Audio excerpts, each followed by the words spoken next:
everyone, in today's video I'm going to be sharing my #1 tip on what I think is the most important step in your curly hair journey and how you can implement it into your own hair routine. Believe me, this is going to be something that saves you a lot of time and a lot of money in the long run. It's something that I've found really beneficial on my curly journey and something that I still do to this day. I'm not going to beat around the bush. The tip is tracking your progress. And here's why. In a nutshell, tracking your progress is going to give you something to look back on. Because we see our hair every single day, we don't always notice the differences in our hair when trying different products and different techniques. And we don't always notice a gradual transformation, because it really is a gradual transformation as our hair becomes healthier and we take better care of it. So taking pictures, writing down what works and what doesn't work can all help identify any changes, progress, and also problem areas with your hair along your journey. So obviously there are various ways that you can track your curly hair journey, and everyone's going to have a different preference when it comes to things like this, but I thought I'd just share a few different ways with you. So the first way that you can track your curly hair journey, and if you've been following me for a while or you follow me on Instagram, then you've probably guessed it already, keeping a journal. Journaling is very beneficial when it comes to tracking your curly hair journey, and I created a journal to help you with just that. So in my journal, there's space to write down your hair characteristics and hair goals, trackers for hair growth and favorite products, and daily pages to record your wash days, refresh days, and in-between days. You could of course use a blank notebook, but with this, everything's already set out for you,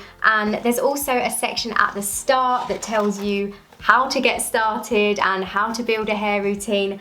And something else very beneficial for people at the start of their journey, a curly hair glossary with lots of different curly hair terms that you may come up against. So one of the big ideas behind this journal was to take the comparison trap out of your curly hair journey, to take your curly hair journey offline so you don't compare your hair to all these other amazing curls that you see on the internet every day. But whether you use my journal to track your hair journey or you use the notes app on your phone or just use a notebook, writing things down is really going to help you get to know your hair. So the next way to track your progress is to take regular pictures. Taking progress pictures is going to help you notice the difference in your hair as you go throughout your journey. I would recommend taking at least one before picture and then taking pictures at least once a month going forward, so you've got something to look back on every month so you can monitor any changes. You probably won't notice any changes in the first couple of months, but at least you've got something to look back on so you can see how far you've come. And a little tip from a seasoned curly hair is make sure you make a note of what products and techniques you've used in that picture,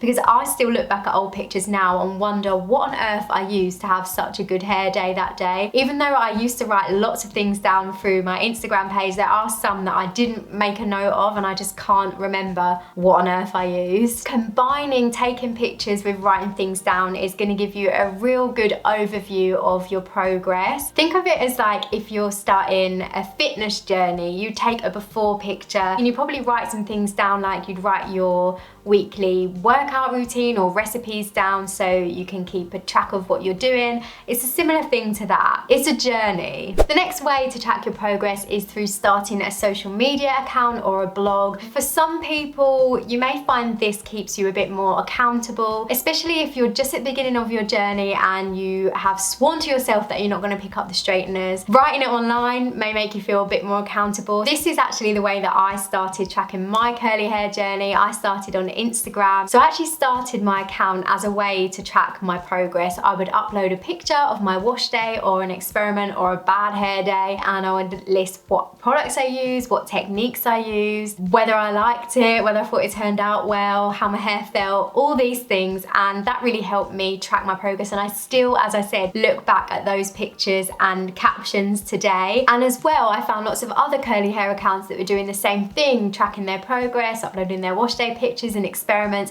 and that really helped me learn so much more about my hair, but also curly hair in general. And Instagram is really where I learn a lot of the information that I have absorbed today. I really felt like I was like in a community as well, speaking to other people, and it kept me going along my journey. But with that as well, you probably don't need me to tell you, but you do have to be careful about the comparison trap, as I've mentioned earlier. So it may not affect you, but if you are constantly seeing pictures of other people's amazing curls and you are going through a bit of a rut, or you're not having a very good wash day, it's not very good for your mental health. And you can get caught in a comparison trap where you're thinking, well, why doesn't my hair curl like that? Why don't I have that volume? Why isn't my hair as dense as hers? So if you are going to start a social media account, please be wary of that, and please just remember that everyone's hair is different. They may live in a completely different climate to you. They may have a different hair type, like they may have coarse hair, you may have fine hair. Do you know what I'm getting at? Just be wary of that. So it's all very well telling you to track your progress, but what things should you actually be including? If you are like complete beginner and you've got no idea where to start, in my journal, obviously there are so many different things that you can track, and it's all in there for you. You don't have to think about it. But however you choose to track your progress, here are some of the things that you can include when you do so. So first up is your hair routine. So like an overview of your daily, weekly, monthly hair routine, things that you do to your hair on a regular basis. So this can include how often you wash your hair and detangle and style your hair, how often you do a protein treatment or deep condition, how often you get your hair cut. Next up is the weather. So the weather can really impact your curls, whether it's raining, humid, dry. It can all have an impact on your curls. So writing down what the weather was doing on that day. If your hair turned out really frizzy, for instance, and it was raining, then it may be an indication as to not use that product when it's raining next time it's raining, if you can plan that well in advance. And the next few things are kind of all related, but very important to write down, and they're all to do with your wash day results or your refresh day results or your no refresh results. So products used, techniques used, how your hair looks and feels, how you feel about your hair, anything different you tried. There's so many things that you can write down. Even if you don't look back at the things you've written down very often, the physical act of writing things down really helps it stay in your brain, I find. I really hope you found this video helpful, and I really hope that you start tracking your journey going forward. It really can be as detailed or as simple as you want it to be. You've just got to make it work for you. Let me know in the comments how you track your curly hair journey, or if you're gonna start. And yeah, as always, if you did enjoy the video, please feel free to give it a like, leave a comment, and don't forget to hit the subscribe button, and I will see you soon.